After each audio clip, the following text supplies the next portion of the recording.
pass on compliance and how we can move from code now to gold standards, identifying rapid interventions for regulatory success.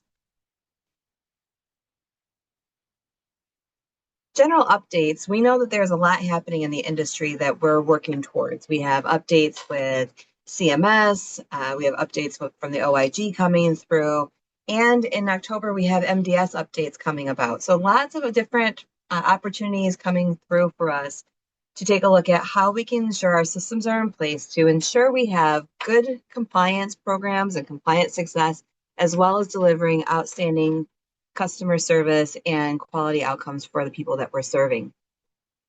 Just as a gentle reminder, as of April 28th, the CMS QSO memo for Appendix PP update and the survey pathway updates has now gone into effect. So we want to ensure that we have those systems in place to take a look at what our new expectations will be from a compliance perspective. OIG provided some guidance regarding the Part A claims analysis and corporate compliance expectations.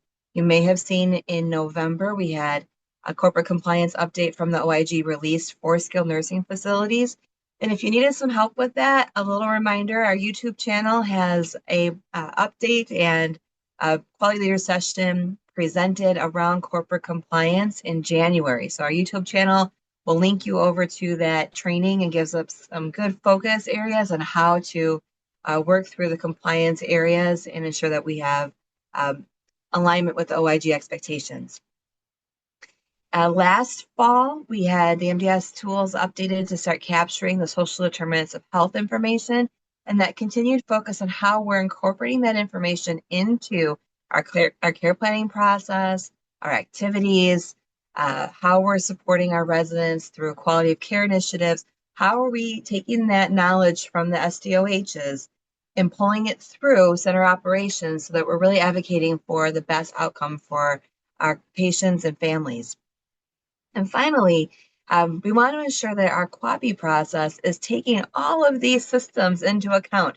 So when we do an assessment, if we're doing a check and validation, or if we end up doing a performance improvement plan based on our findings, we want to wrap that back into the QAPI process and take credit for the work that we're doing to demonstrate we have an active and functional committee that's assuring the quality systems are in place, and when there's opportunity that we're managing through a performance improvement plan. The environment from a regulatory perspective has been changing, and we had the final rule go into effect it's coming on almost 10 years now. In 2016, when we first started talking about the final rule and what the update was going to look like for our regulatory guidelines. So looking back to 2010, we can kind of see what the change is happening in a regulatory and enforcement perspective for nursing homes across the U.S. We've seen a drop in nursing homes, and we've heard about this. There's been about 1,000 nursing homes, a little less than that have closed in 14 years. We see the total surveys that are happening. In 2010, we had 62,000 surveys that happened on a national perspective. In 2024, we had 86,000 surveys that were conducted. Of those surveys, we broke it out by the standard surveys. So 15,000 standard surveys or annual surveys we saw occur in 2010 to about 11,000 that occurred in 2024. We had 47,000 complaint surveys in 2010, and we've seen 65,000 surveys for complaints alone in 2024. So that seems to be increasing. And then not surprisingly, we still are seeing infection control surveys as an opportunity that are being conducted in the nursing homes post-pandemic environment. So 2024, we did see a decrease from 2023 to about 10,000 infection control focused surveys done. From an enforcement perspective, that has also changed and shifted. In 2010, our average per day enforcement CMP was at about $1,100. In 2024, it was sitting at $4,200. The average enforcement per instance in 2010 was a little less than $1,400. In 2024, we're up to $2,100, so a slight increase. The average dollar amount per diem almost doubled. It's on its way to doubling. In 2010, we were about $28,000, and in 2024, we're just over $43,000. When we break that down or look at the per instance average dollar amount, in 2010 was about $2,800. In 2024, that grew to $11,000 per instance.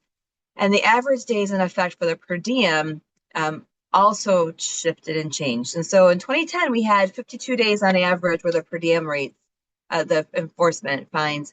In 2024, those dropped to 30 days. So that is a bit of a reprieve for us, even though the amounts did adjust up and change.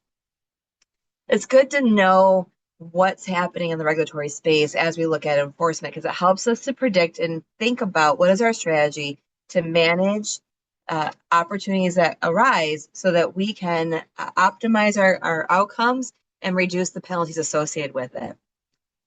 So you may have noticed in our graph that the number of standard surveys that were conducted in 2024 was less than the number of licensed facilities in the US.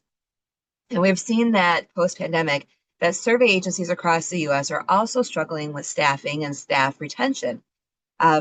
So a little bit of a graph of what we're seeing currently happening with the enforcement time frame, the survey time frames that we have across the US and within the Southeast region. So nationally, we range between 14% of the surveys are being conducted over 18 months. 8.4% of surveys are pulling in over 24 months. 2.9% is above 36 months, and 5% of the surveys nationally are exceeding 48 months for the standard survey cycle. So we know that survey cycles are every 9 to 18 months is our window. These are showing us how many surveys are happening outside of that 18-month window in the US. In the US Southeast region specifically, almost 27% of the surveys are conducted after that 18-month mark. So we want to be mindful that it's not necessarily standard that we would expect all the surveys to be late, because surveys are unannounced and they will be coming at different intervals. But it is important to recognize when we're managing the risk for the organization that we may need to think about how we are implementing those initiatives to reduce that impact from a late survey. So I always think about if a survey comes in 48 months at the end of the survey cycle process, and they find something that was non-compliant 2 years prior that they're going to cite for, the CMP fines, the enforcement fines, could be pretty outstanding if they determine that length of time extended months or years. That could be a really substantial enforcement opportunity. So thinking about that internally, it's good to know what are the survey cycles doing, and then how we can start interpreting those areas of risk and how we respond to them to reduce or mitigate what that impact is going to be on a non-compliant area. So we see 27% are in the Southeast region are occurring 18 months over. Of the surveys that are occurring over that time frame, 25.5% are at 48 months or beyond. South Carolina, we're pretty good in our state. Only about 20% of the surveys are happening past the 18-month mark, and just a very small minor percentage are coming up on that 24-month period. So that is a good thing for us. There are some states that are in a little bit worse position than we are. And so good to be on the front end of this opportunity than some of the other states that are in our region. So this session is really about understanding how we can identify areas of risk, how we respond to them to mitigate that impact to ensure that our residents have good outcomes, to ensure that we have compliance circumstances or compliant focused initiatives within the organization. And most importantly, or as importantly, is that we can mitigate any opportunity that may not be at the compliance level. We can mitigate what that CMP or enforcement activity would be towards us. So let's talk about working an opportunity. We know in healthcare that 98% of the things that happen are not people errors. They're usually system errors or process errors. There's something that's breaking down that's resulting in the initiative, the outcome, the opportunity that we can work on. And so keeping that mindset and that frame of heart helps us to be able to support our organizations and support our teams as we work through improvement opportunities. We collect data on a multitude of resources and inputs. Think about some of the opportunities that we have with our staffing huddles, with our department meetings, with our system checkpoint meetings that we have in place, that we're pulling information through and pushing information out to get an idea of how our systems are functioning. At any point in time, when we see or we catch these opportunities, that's when we want to think about what is the impact and how do we document what we're doing to improve upon that. Many of us are doing these improvement initiatives on a routine basis. We're not even thinking about how we can take credit for that work and where it may be able to help us from a risk mitigation perspective. So some of the data endpoints that we may have, occurrences like incident reports or workplace incidents or near misses that may happen. If you're walking through and you catch something before it becomes an incident report, we call that a near miss. Information for our customer satisfaction surveys can provide insight into potential risk areas, potential calls to third-party individuals to come and help mitigate concerns or opportunities within the organization.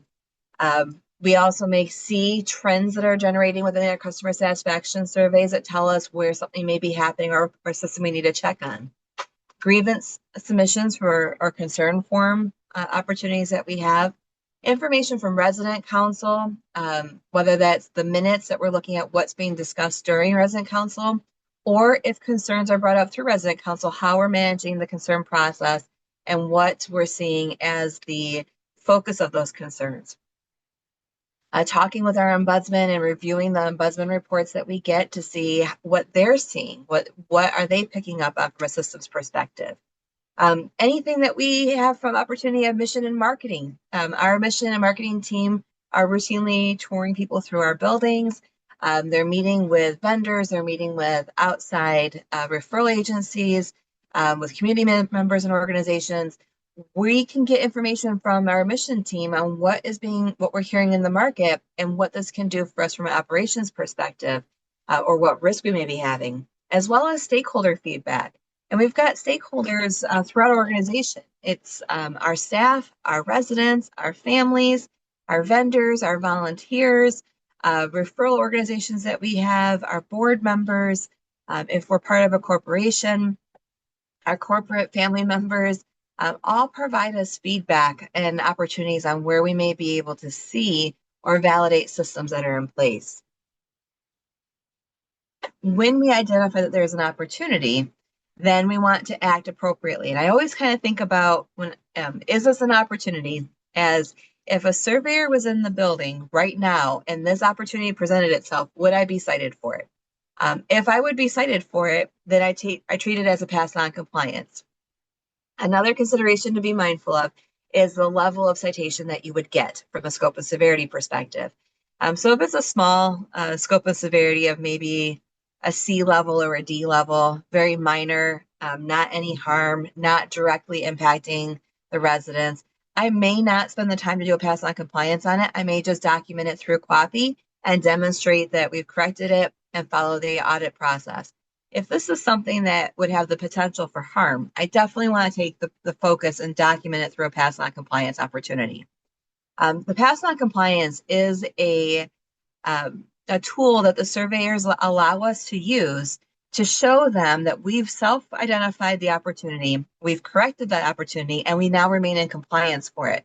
So to offset the focus of the compliance review, we want to ensure that all of our pieces are together and that we're able to demonstrate that we have ongoing compliance to sustain to prevent having a citation being issued. In meeting the pass on compliance criteria, CMS has provided that facilities must meet all three levels when you're submitting this. We need to have not been in compliance with the specific federal tag at the time the situation occurred. The non-compliance has to have occurred after the exit date of the last recertification survey and before the current survey that we're in. So before they entered, then we need to have that date. So we have to have been in compliance. We have to be in substantial compliance according to the state when the occurrence happened, that we would not be in compliance with the regulation, and it has to be before the entrance date of the survey process. And there has to be sufficient evidence that the facility corrected the non-compliance and remains in substantial compliance at the time the current survey is in place. This can vary dependent upon states. I heard one of our state survey directors say it best in his perspective, and this was probably 20 years ago, but in his perspective, that the initiating opportunity, we will have had to show compliance for at least 10 days before we can show that we have improved that system. If we only have compliance for 6 hours, then it's not really showing that we have continued that compliance opportunity. It shows we mitigated the risk to other people, which is a really good thing for everybody. But to ensure that we can validate a pass on compliance, we want to be able to show that we've got a substantial amount of time under our belts to be able to present the information to them.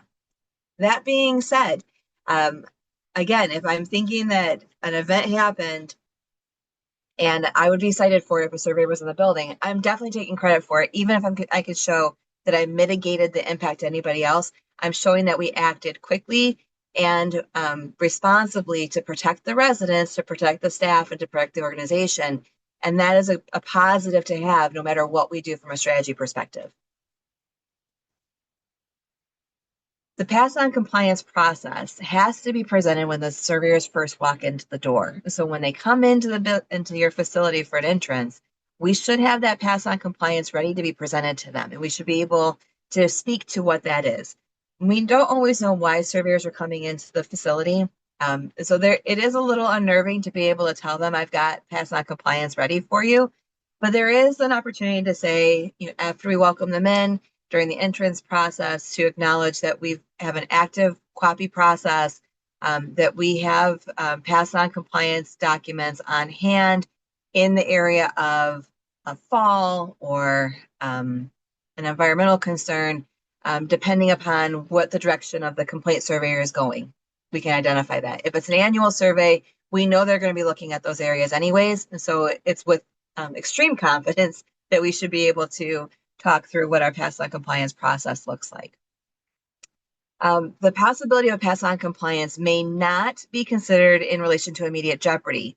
So that means that with the pass on compliance in non-harm level scenarios and non-immediate jeopardy scenarios, the surveyors can accept the pass on compliance in lieu of citation if we can demonstrate substantial compliance is in place. If the facility is looking at a harm level citation or immediate jeopardy, the pass on compliance may not remove the citation completely, but it can demonstrate that we've acted appropriately and effectively at mitigating that impact. And so from personal experience, we had a facility, I was at a facility where we had an elopement. A resident did exit the doors unanticipated. The resident was out of the facility for 20 minutes or less, but we still did not have the system in place. A family was leaving the facility, left the door open for the resident, and he walked out with them, and it wasn't his family. So that was an opportunity. Thankfully, everybody was okay. There wasn't any negative outcomes from that. We were able to work our process. And it wasn't immediate jeopardy, a citation, because this occurrence did happen. Our system was not in place to prevent that issue or that opportunity. So when we give the pass on compliance, we can show we acted immediately to mitigate that action. So we did get the immediate jeopardy. We did mitigate it to 1 day. And our pass on compliance plan was accepted as the abatement plan. It was ultimately accepted as our plan of correction. We had 11 days of compliance before the state walked in from the date that the self-report happened. We self-reported to the state. from the date that that happened to when the survey entrance happened, it was 11 days. So we had our 11 days compliance under our belt. We were able to show the mitigation, and we were able to reduce the CMP down to 1 day. Again, thankfully in this situation, everybody was okay. There wasn't any harm to anybody that happened. And we were able to manage the survey process through that pass on compliance approach. So just because something is at a high level, I would still take the time to put that together because it can have an impact for your organization. And it demonstrates it's a great way to track how you're moving forward into protecting your residents, protecting your staff, or protecting your organization. So when we take action on this, once we identify the opportunity, then we immediately take action. Like if a surveyor was present in the building, we look at what the occurrence of the event is. We understand what the root cause of it is. We do our investigation. We do our witness statements. We immediately assess the resident or residents that were involved in that to ensure their safety. We put them on alert charting. We monitor the situation to ensure their good quality outcomes. Then we start to look for other residents who are at risk, and we validate that they are okay and that the systems are in place to protect them. So if we're looking at an elopement risk, then we want to assess everybody in the facility that would be to determine what their wander risk would be.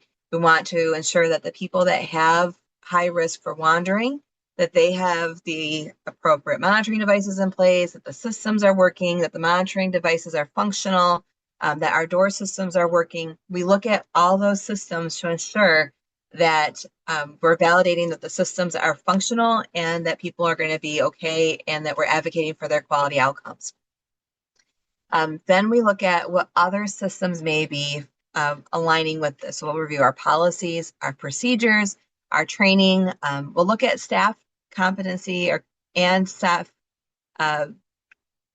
alignment with what our training expectations are. This is a good time to pull out your, if you have an electronic training system that you're pulling out your database to see, is everyone where they need to be compliance-wise for the training that they have? If not, what's our opportunity and how do we work that through? People that were involved in the occurrence, we look to see if there's any training that we need to do with them to help them understand the policy or procedure. We do our investigation and our root cause analysis. Then we identify who's going to be responsible for the process, how are we going to monitor the effectiveness of it, and what is our monitoring requirements so we can bring that through the QAPI process. I always take the opportunity to do ad hoc QAPI whenever an occurrence happens, and then as we're working that investigation plan and making changes to our action plan, so that we can have QAPI minutes to demonstrate that we're analyzing this as a team, that we have the right people at the table looking at how the situation is working, how the system is working, and we're documenting that credit for it. You always want to ensure that you're including your medical director in these pass on compliance QAPI ad hoc meetings. It's important that we're letting them, that we're including them, not letting them, that we're including them in this work, that we're documenting what their recommendations are, and we're giving them the opportunity to take credit for being a part of our QAPI initiative when it comes to all of the ad hoc needs of the organization or these high risk needs. When we do our pass on compliance, then we document each of these steps. And so think of it like you would document a plan of correction. We're walking our steps through like we do for a QAPI initiative, but it really is walking it through like a plan of correction documentation. And we should put and assemble our folder together with all of our element sections identified and all of the evidence behind it. As a standard of practice, we put those folders together, and I say folders, I'm old school enough to remember everything was in paper and having it all saved in binders on my desk or in my bookshelf as we were working these plans. But they can also be in an electronic format that people have access to, that you're actually actively working your documents and your plan of correction. And as you're reviewing things, you're putting all that evidence together. So if you review your policy, it's a good opportunity to make a notation that this was reviewed and sign off on it. It's good to make a notation in your policy manual that that's when you've done the review. So if you were doing something around your environmental safety manual, it's good to look at your policies and acknowledge at that point that that was reviewed. It shows that we're working our systems and we're working our plans. Copies of a blank audit tool, copies of your QAPI minutes. I know that we don't always give those. I know we don't give those to surveyors, but I like to have them there so that if somebody asks me, they're all in one space, and I can say to the surveyor, these are the dates that we had our QAPI meetings, and these were the outcomes from that QAPI meeting. We can show that credit instead of having to try to find documents later on. The easier that we can keep things together in one place, the easier it is for people to be able to implement or to share that information upon entrance. So we treat it like a plan of correction. We keep up on it like a plan of correction. Sometimes I would have, and in our meeting room, I would have a board on the wall that would tell us, when we need to be doing the next pieces of this. And so we could check them off and keep that work moving forward. You may have it in a binder that you're checking off your audits and you have your prompts in place. Whatever your system is, to ensure that what you would do for plan of correction to move a system forward, you want to do the same thing with your pass on compliance. We want to identify and address the root cause of the occurrence, and we want to explain that to our team members when we're doing training so our team understands what is the area of non-compliance, what are we doing about it, and hopefully elicit opportunity or feedback on what other opportunities exist that we may not be thinking about. We may think that the root cause of an issue is this area, but through training, through coaching and mentoring with our team members, we may find that there's another opportunity that's opening us up in another area that we need to address that we weren't thinking about. I think one of the citations that I've had in a past facility was around how are we training our agency staff? So agency staff, really, we hit a high level during the pandemic. We're starting to see a decrease in the use of agency staff, but it's still much higher today than what we saw 20 years ago. So how we did our training and orientation for our team versus how we're training our agency team members and how are we validating that training is in place is different. It's a separate opportunity that we didn't always capture initially. So ensuring that we're pulling those agency team members along with us. They're like our third cousins, twice removed. They're part of our family. So we're going to bring them on in and we're going to help them understand what the expectations are and what those areas of risk are. And we're going to talk with them about what are you seeing while you're here? While you're visiting us and you're with us, let us know what you see as opportunities that is confusing or you may not have been aware of, or that we can work on and improving, or there's a high risk that you've seen in another organization that had a citation that you'd like us to know about. We're building those relationships and we're talking with our team members and helping them to be part of that QAPI experience as well. We maintain all of the information in an organized place, and so that when state comes in, we're ready for them. We know that those entrance exams come, or those entrance processes come regardless if the administrator and director of nursing are in the building or not. So we want to make sure that who's ever there at the building when entrance occurs, that our team members know what to give the surveyors. Now, if it's an off-shift entrance, like let's say the surveyors are walking in at 2 o'clock in the morning or 5 o'clock in the morning, I would ask the team to welcome them, show them to the office, and let them know that we're on our way in. And then when we hit the door, to let the surveyor know that you have passed on compliance in these areas. It's a little unnerving for our off-shift team members to welcome surveyors in anyways, and trying to have them give the information to a surveyor. It's a little much to ask for them, and I think the surveyors would probably accept that. Or you can get on the phone with them, but we're generally not too far out the door from the facility, so we'll be right there to be able to give that information to them.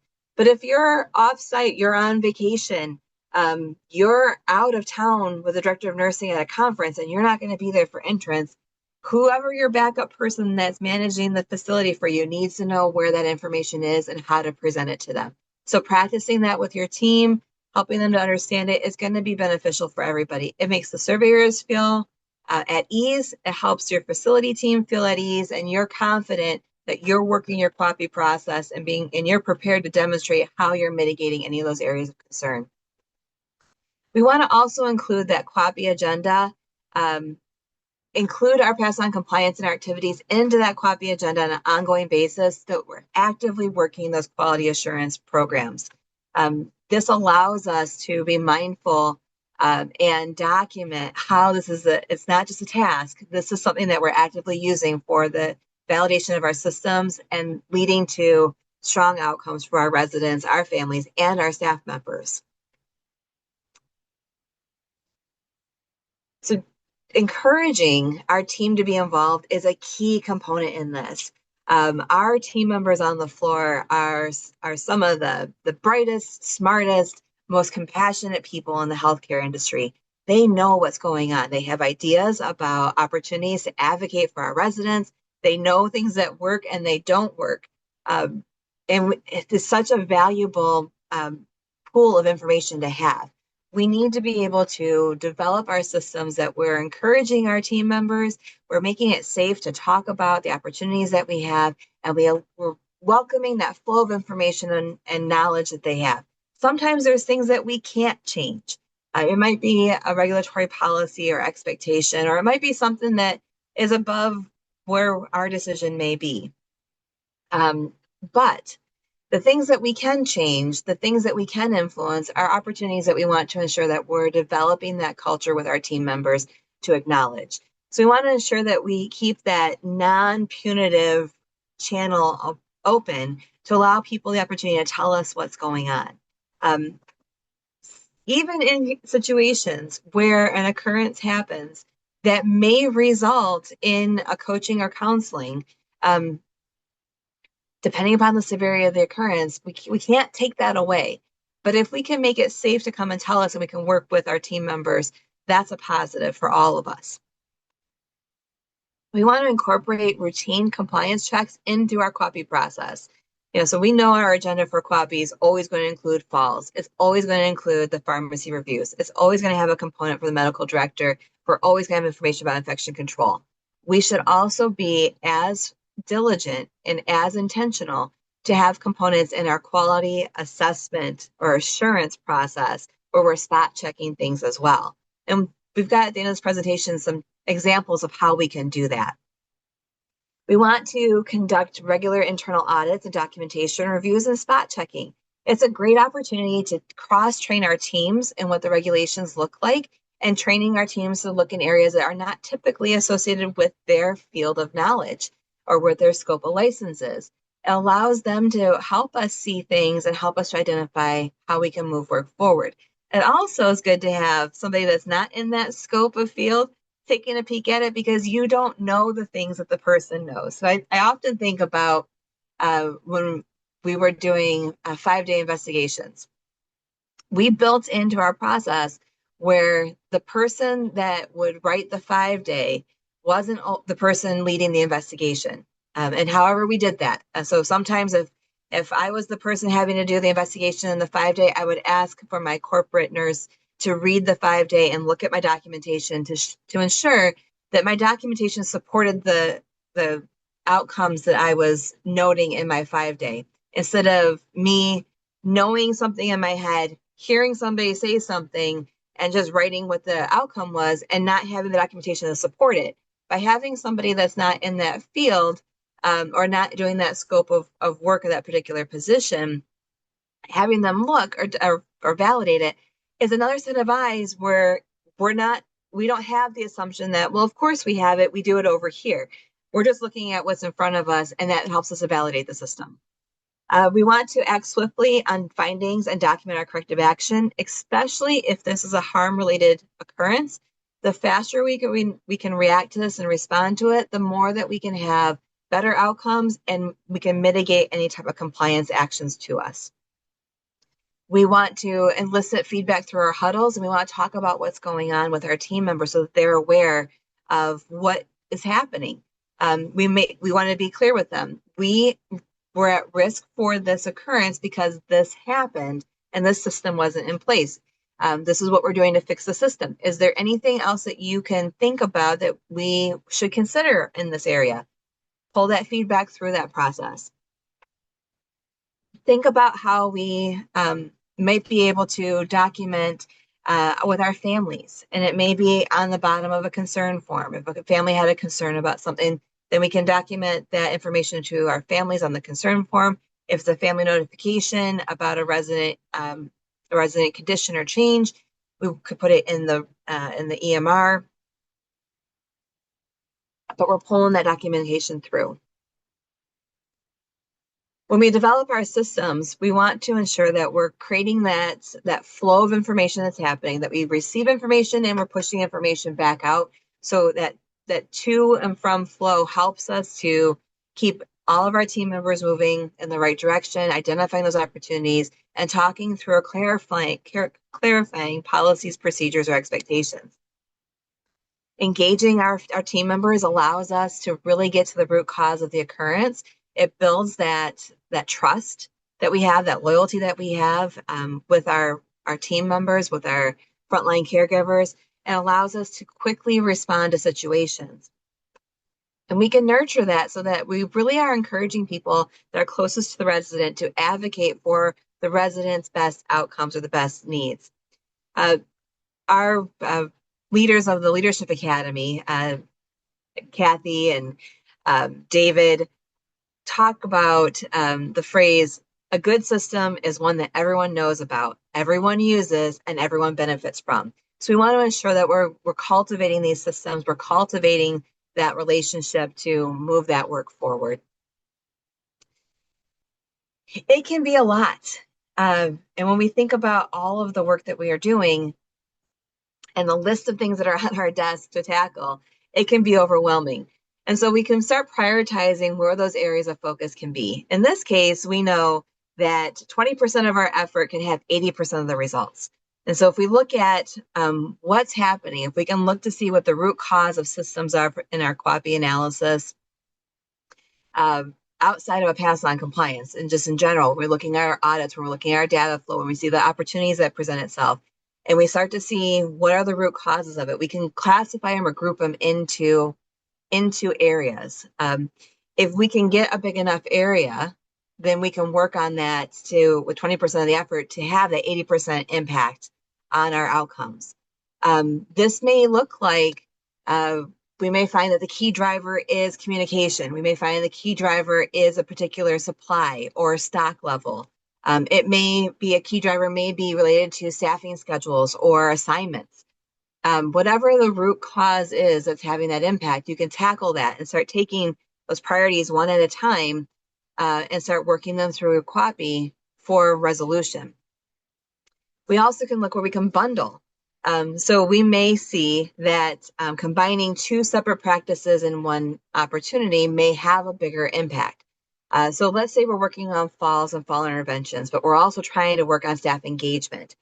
There's a bundling practice that we can do of bedside QAPI reviews, which is an ad hoc meeting with the people that were involved in the fall or on the unit where the fall has occurred. So that may be pulling your nursing assistants, your therapy team members that are there, activity team, housekeeping, pulling them together and saying, okay, Mr. Smith had a fall. Mr. Smith has had 5 falls this month.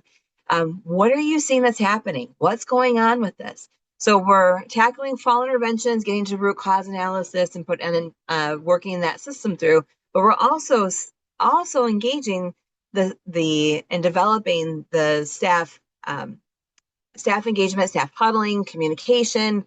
We're moving that process forward too. So when we bundle approaches together, we can have a 2-for-1 impact, and the time that we're using can now have a broader impact on the work that we're doing.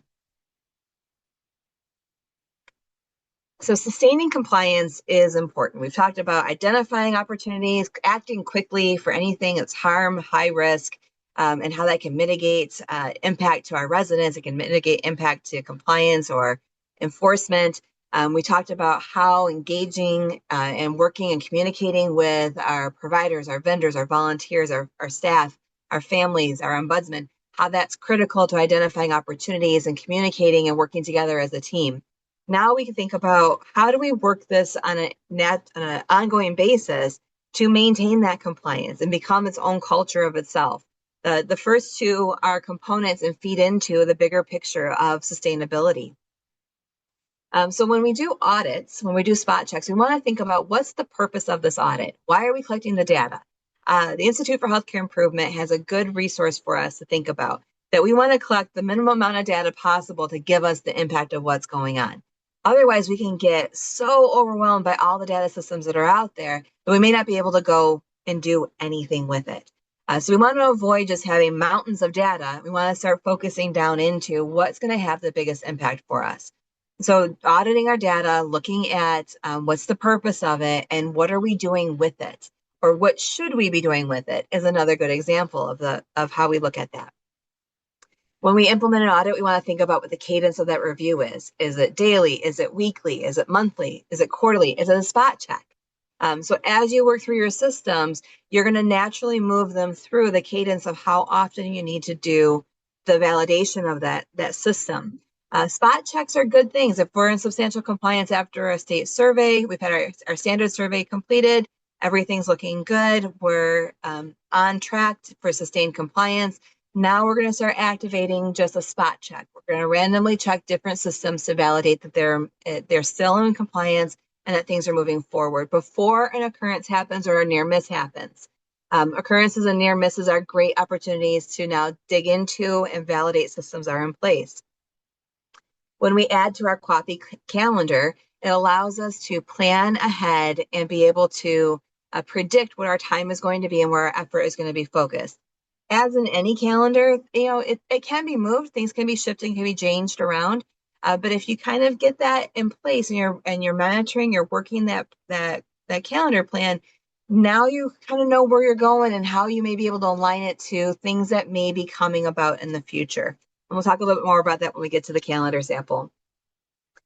And you always want to ensure in your spot check and your validation process, once you're in substantial compliance, you want to ensure that any citations that you've had from recent recertifications or recent surveys or past non-compliance activities show up on your calendar as a spot check. So you're going to be compliant and you cleared it off. Now you're going to spot check it. Let's say we've been clear for our monitoring period, covered 3 months. At month 6, I'm just going to do a spot check to see, is it still in place? Are things still functioning? And you're just validating your systems are working. So here's a sample calendar that we created for how we can incorporate activity plans from our survey pathways. I worked with the Regional Director of Operations, Kathleen Hussel, was my supervisor. She was my RDO. And she had a calendar for us she took all of the survey pathways for the year and put them into a month that we could just spot check on. So every month we just knew this is going to be the month we were going to take a peek at this area. With the new survey pathways that have been released, it's a nice time to plan out how you're going to start looking at your systems in accordance with your new plans. It's not possible to do it all in 5 weeks. And you've probably been working on it the last couple of months already. But now that it's come into effect and now that we're going to be making sure as of April 28th, it's moving forward, this is your time to build those systems into place and you're validating them as you move along. So we broke it up by quarterly for the slides. We have them on a Word document that we can send out to all of our attendees so that you have that available as well. In January, we're going to emphasize comprehensive assessments, QAPI, and program reviews, and care transition process. To do that, we're going to pull out the facility assessment. We know that needs to be reviewed on an ongoing basis. So we're going to take a peek at that to see what is it telling us for our care needs and how our systems are set up. We're going to pull out the survey pathways for QAPI and resident assessment and discharge. And then we're going to assign it to our team members. So who has some time this month to take a peek at this? And let's do a couple of resident reviews. And then you work your survey pathway through.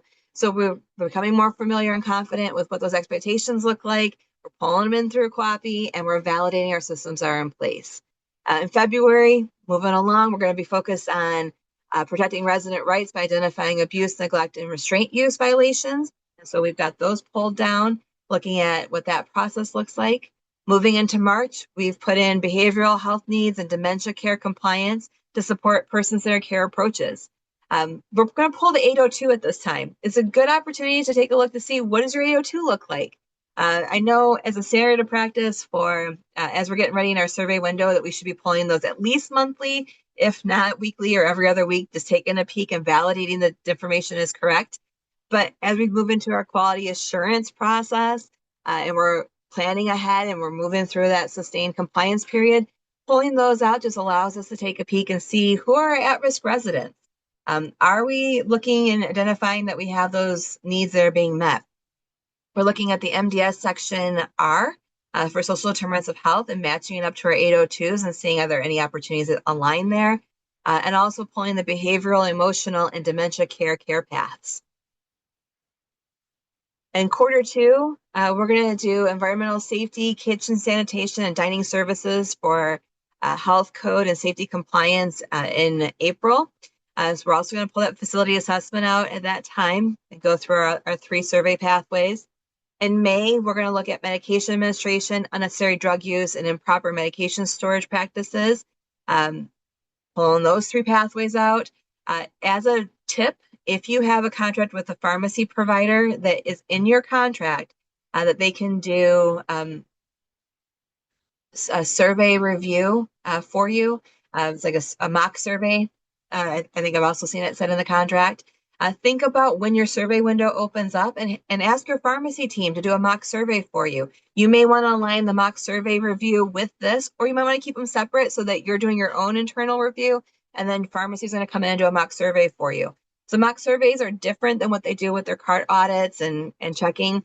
Sometimes the contracts also even allow the pharmacists to come in and do a competency check with your nurses or a med pass review. It's another really great tool to use, and it may be built into your contract without additional charge. So make sure you're looking at that to see if that's an opportunity of how you can schedule that activity into your organization at no charge and also help to ensure that you're maintaining that compliance. For June, looking at nutritional services, hydration support, feeding protocols to prevent malnutrition and dehydration. And so we're going to pull that through. And we're also going to look at the 802 again, because there may be people that we're triggering on the 802 that we want to put in our resident sample for these reviews of these 3 survey pathways. Moving into quarter 3, we're going to look at pressure ulcers, prevention intervention, along with mobility and range of motion practices. I'm thinking at this time, how is therapy involved to help us with this? It's a good opportunity to check your mattresses and making sure that your mattresses are in good working order as you're looking at your pressure ulcer process or pressure injury process, and your positioning mobility devices. Talking with your housekeeping and supply teams and educating them on equipment and how do we have equipment that we should be planning on doing replacements on. So good check points on how we can bundle these initiatives together into one focus on a QAPI month. In August, getting ready for flu season to be coming and opening up, we're going to look at infection prevention and accident hazards promotion. So infection control, accidents tags, doing an environmental sweep. In September, we're going to move into the end of life and hospice care services. Again, pulling that 802, looking for people that are at risk and kind of anticipating, this might be a little premature in the quarter, but we know that as we go into the holiday season, that is harder for some of our residents, and it's not unusual to see people complete their journey and move along with their exit plan coming into the holiday season. So this is a good opportunity to take a look at those residents that may need some intervention. If they're already on palliative care, how are they doing? And pull our hospice team and palliative care team in for a conversation and ask them what their thoughts are in this space. October is staffing, sufficiency, competency, as well as assisting residents with ADL needs. I kind of kept this in October because it seems like October is the month of MDS changes that have been coming down. So we've got a lot going on with MDSs. So let's focus on staffing and looking at our staffing schedule. So kind of how you place it in your calendar allows us to not overwhelm one department or another department. From activities of daily living and may also be an opportunity of bringing therapy back in and asking them their thoughts. Facility assessments in here, we're validating what our needs are for ADLs with what our staffing plan is and validating that to our facility assessment. So we're bundling that through and updating that document as we find opportunities. And also showing that we're using this as a working document and making sure that we're showing, demonstrating how that is part of our ongoing activities for compliance and strategy. In November, it's proper catheter use, prevention of UTIs, and support for incontinence care. Great opportunity to involve your vendor as a tip. Your vendor that gives you stocks your incontinence supplies, they might be able to come in and do training with you on sizing, on brief usage, and helping your team understand. I think one of the trainings that we had with our vendor several years ago was so impactful. I still remember it. Our vendor showed us how much fluid an incontinence brief can hold, and he dumped a 2-liter bottle of water into the incontinence brief and showed that this is what it can. It wicks that fluid away. It was really impressive to see what that looked like, because we always think, oh, it's, they don't hold that much, but they do. But the sizing is really important, and sizing is important for dignity. It's important for comfort. It's important for cost control. So you can bring our vendors in on this space and have them help do some training with our team members, show them some of those neat tricks on how the incontinence products work. And then also that we're validating our systems are there with the sizing and making sure our care plans are updated. So good opportunity to put the 802 in there, because that will give you that list to talk with or potentially drive who we should be talking with our vendor with on coming into our resident care population. And finally, December is on resident rights notification, PASSAR, and arbitration compliance agreement. Where would we be if we didn't pull in our business operations team as well into this work? So we want to have the opportunity to pull those through. Slightly different. It gets a little bit exciting at Christmas time with a lot of other requests or demands on our needs with our families, family visits and parties. And so good opportunity to pull in some of our administrative team to help us in the beneficiary notice reviews and help with the other validation functions that we have. It's a couple of strategies, a couple tips on how we can work and move that compliance through together. And we can move it from code now response to gold standard sustainability, and still managing to keep things at a reasonable task assignment for us. We want to make sure that these are actions that can be achieved. We want to give us that grace to be successful with what we're doing, with the work that we're leading. So think about what makes the most sense for your team. Feel free to use any of these tips or techniques into your operations. And if you have any questions, we're always here to help or provide guidance for you or suggestions on things that may work. Some key takeaways from the presentation. Please be mindful about some of these general updates that are coming on regulatory compliance and OIG guidance. Nothing can stop the function of a quality assurance program quicker than having to shift into survey mitigation or risk mitigation response. When we can have it a part of our QAPI initiatives and build that forward, now we've taken into account things that are going to be popping up or we're going to be responding to and how we respond to it. We have a strategy in place. We have rules in place. We have documentation in place. We have our standards in place for how we monitor our compliance on an ongoing practice and how we sustain it. So we want to make sure that we develop and we nurture what that quality function can be that has an impact on our workforce, has an impact on limiting the burden that we have, and ultimately has an impact on the lives of our residents, our families, and our staff. We want to ensure we have strategies for detecting and responding to compliance needs, and it really is an all-team effort. So how we communicate, how we build that confidence, that we build that trust with people, and we work those systems through really shows what we can do and how we can respond to situations. We want to have the importance of integrating compliance into the QAPI process and being very intentional on it so that we don't miss it. When it's documented, when it's part of our plan, when we commit to that, we follow that through and it just becomes that standard within the organization.